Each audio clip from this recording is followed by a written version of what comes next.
What were we into then? Oh, the revenge plot of Hrimthur, the stonemason's son. He observed that Asgard's walls were half-built and shoddy, for no Aesir god could be bothered with such tiresome labour. So Hrimthur adopted the guise of an ordinary man and made the Aesir an offer. He would build them majestic new walls, and if he couldn't build them within 2 turns of the season, they would owe him nothing for his labours. And if he succeeded, he asked only for an audience with the goddess Freya.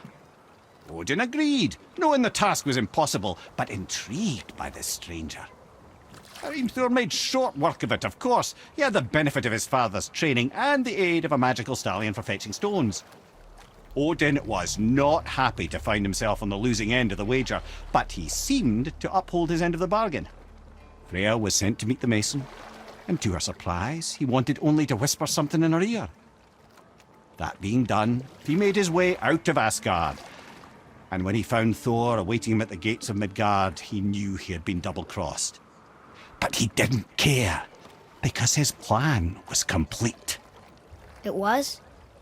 What did he say to Freya? Only she could say for certain, but I've had many moons to work it out. Hrimthur knew that Freya loathed the Aesir, despite her marriage to Odin, and I believe he gave her the secret to Asgard's defences. Some weakness he may have built in, structural or magical, which I expect will be exploited come Ragnarok when SURTR arrives to burn Asgard to ash, if not sooner. Mimir, is there a story for the giant with the flaming sword? Surt the Brave? Of course. We've spoken so much of frost giants. It's about time we instead met the most fiery giant of all. Back when Ymir first emerged from Ginnungagap, it was Surt who followed next.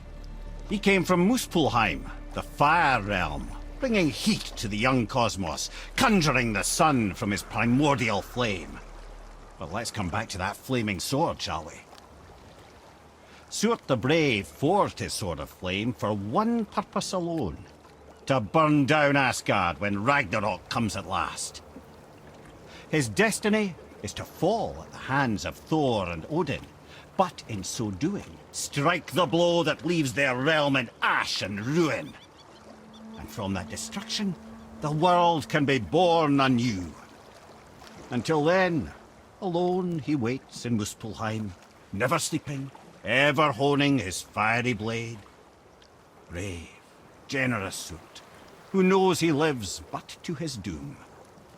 All because he chooses to serve a grand cycle so much bigger than himself. To truly embrace your purpose and the patience and sacrifice it demands is to ensure your day will come. Do you think we'll be there when that day comes? I've seen enough of war between the gods, but you, little brother, who can say?